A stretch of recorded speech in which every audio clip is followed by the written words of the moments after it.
A few moments later.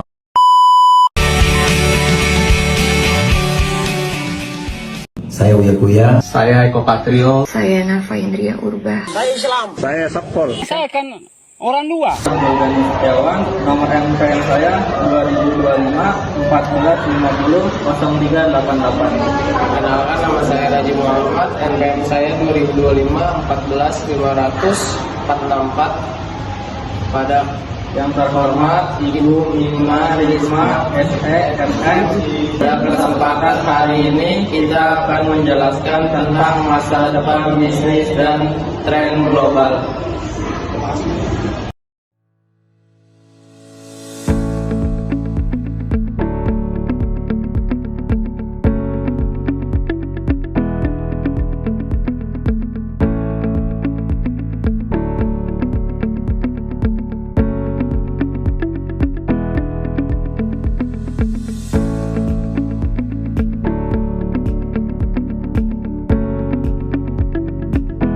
Satu, bisnis berbasis keberlanjutan and circular economy.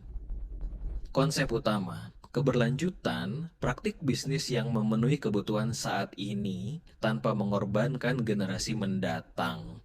Circular economy, sistem ekonomi yang menekankan prinsip reduce, reuse, recycle, remanufacture untuk meminimalkan limbah bagi bisnis, mengurangi biaya bahan baku, efisiensi penggunaan sumber daya, membuka peluang pasar baru, produk ramah lingkungan, energi hijau, meningkatkan reputasi dan kepercayaan konsumen, meningkatkan daya saing global. Contoh implementasi Unilever, mengurangi penggunaan plastik sekali pakai, startup lokal, aplikasi bank sampah digital, industri manufaktur, pemanfaatan energi terbarukan dan sistem daur ulang limbah, tantangan investasi awal tinggi, kurangnya regulasi dan insentif di beberapa negara, resistensi konsumen terhadap perubahan pola konsumsi. 2. Artificial Intelligence, Big Data, dan otomasi kerja.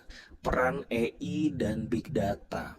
AI, Artificial Intelligence, kecerdasan buatan yang dapat belajar, memprediksi, dan mengambil keputusan. Big Data, analisis data dalam jumlah besar untuk mendukung strategi bisnis.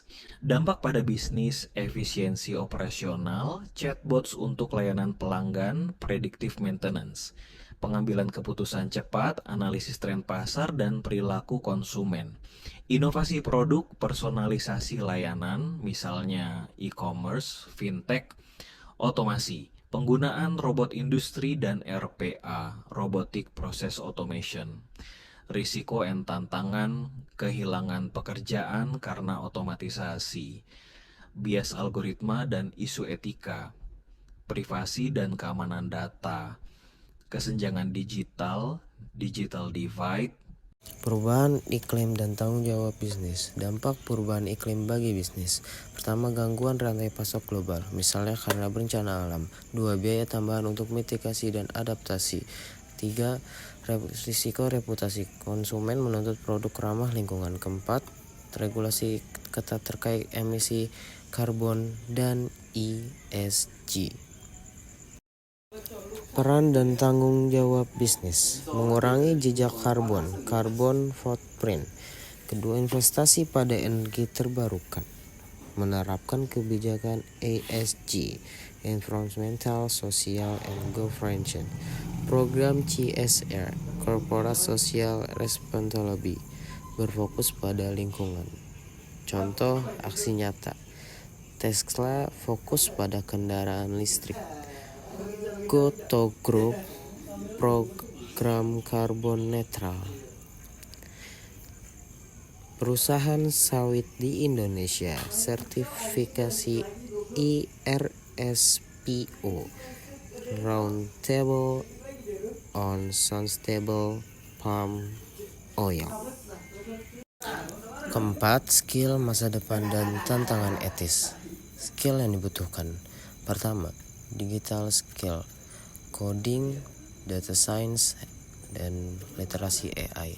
Kedua, soft skill, critical thinking, creativity, dan problem solving. Ketiga, adaptability, kemampuan belajar ulang, reskilling and upskilling. Keempat, leadership and kolaborasi global.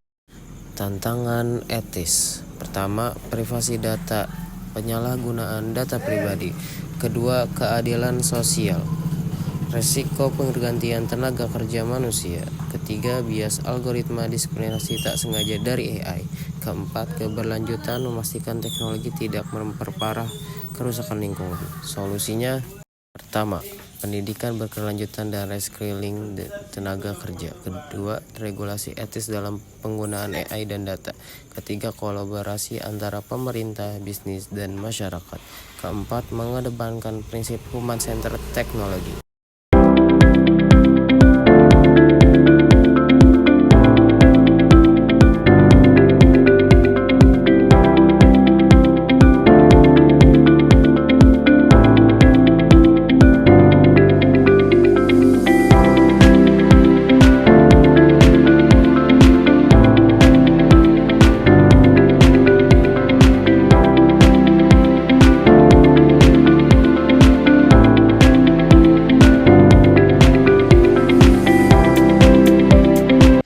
Kesimpulan, bisnis masa depan harus berkelanjutan, berbasis data, dan adaptif. AI dan otomasi membawa peluang besar, tapi juga tantangan etis.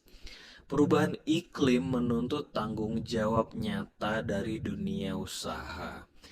SDM perlu dibekali skill masa depan untuk menghadapi tren global.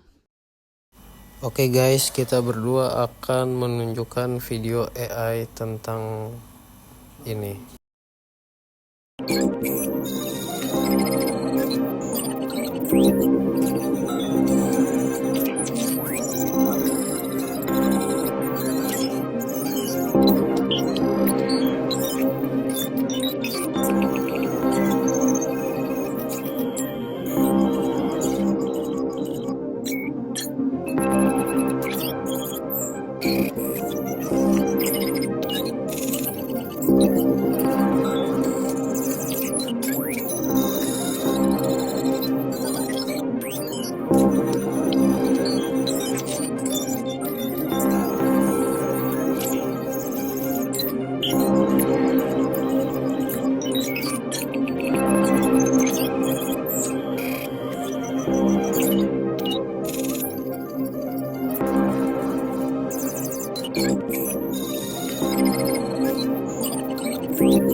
Di sini saya akan mengasih contoh kenapa anak muda selalu gagal dalam bisnis di video Kok Bisa, channel YouTube-nya. Mungkin kalian sering ngebayangin anak muda yang lagi bangun usaha itu kayak di film-film atau drama Korea. Mulai dari punya ide gila, ngoding di garasi, terus jadi pengusaha sukses. Tapi nyatanya, 90% startup itu gagal. Tapi kenapa bisa gitu?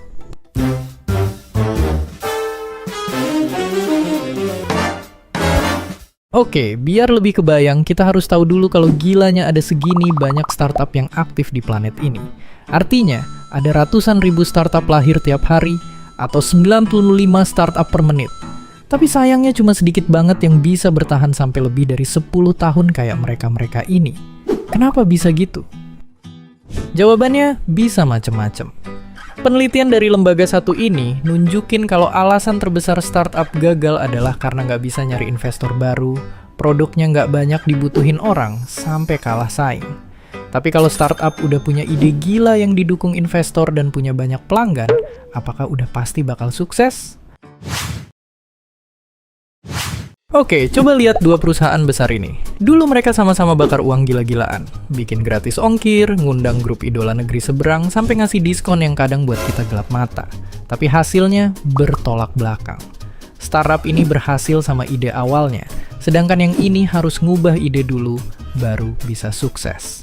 Ya, kalau menurut pengamat ekonomi ini, bakar uang tanpa perencanaan yang matang bikin startup susah bersaing. Malah bisa bikin beban keuangan makin berat dan akhirnya mereka terpaksa nutup beberapa lapak. Jadi, ya, ada alasan lain yang bikin startup jadi gagal. Apakah itu? Ya, ternyata ada juga startup yang gagal gara-gara nggak bisa ngatur uang.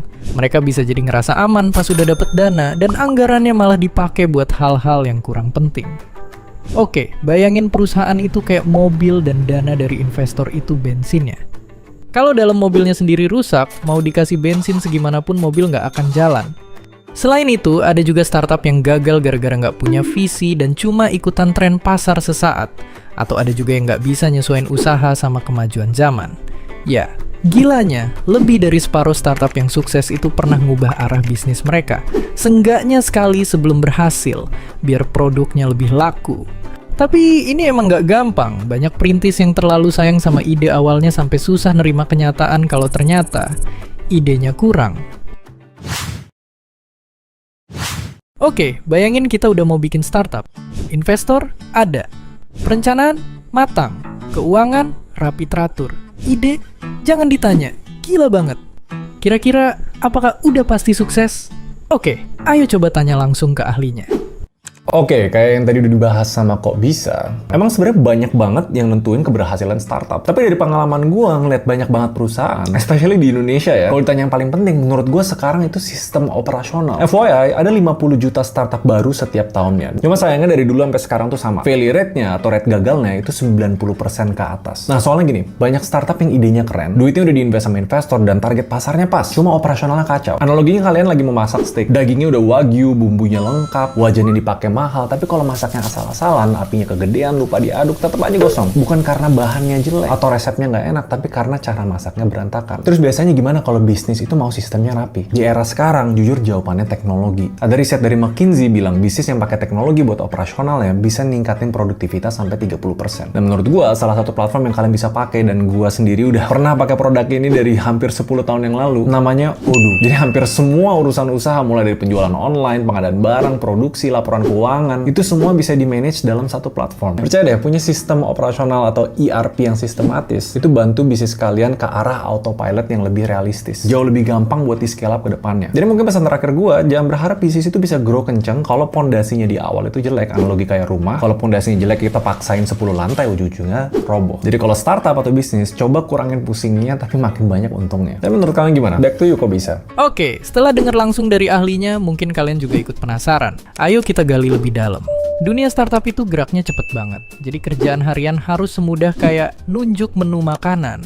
Misalnya, tim keuangan yang tiap minggu harus nganalisis dan bikin strategi, sekarang cukup klik aja kalau butuh laporan. Sistem yang tepat juga bantu tim lebih jarang minta maaf, tapi lebih banyak minta tanda tangan.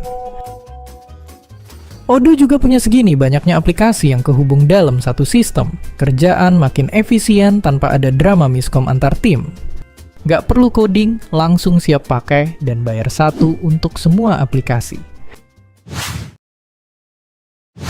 Oke, sekarang kita tahu alasan banyak startup anak muda yang gagal. Tapi video ini dibikin bukan buat nakut-nakutin kalian yang mau mulai merintis.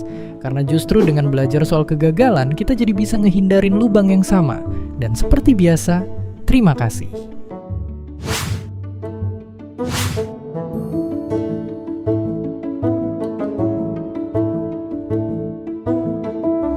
Dunia ekonomi ekonomi saat ini sedang mengalami pergeseran fundamental yang sangat jarang disadari. Kita hidup di era di mana perhatian manusia telah menjadi komoditas paling berharga. Herbert Simon juga pernah berkata, "What information consume is rather a force. It consume the attention of its recipients." Informasi mengkonsumsi perhatian kita. Maksudnya, kita mampu menghadirkan ekonomi melalui informasi yang kita ciptakan sehingga publik mendapatkan perhatian dari produk yang kita lahirkan atau kita ciptakan. Kita perlu tahu bahwa informasi datang melalui perkembangan teknologi yang sangat signifikan dan meningkat.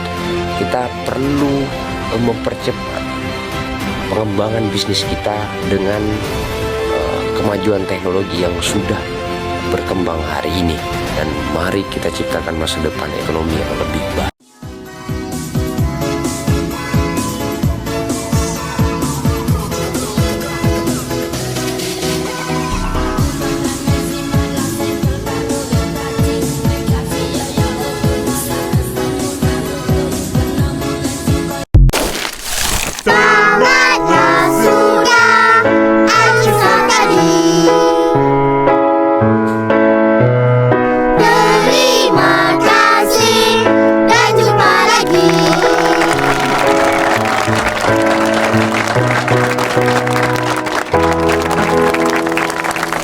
Oke teman-teman, terima kasih sudah menonton video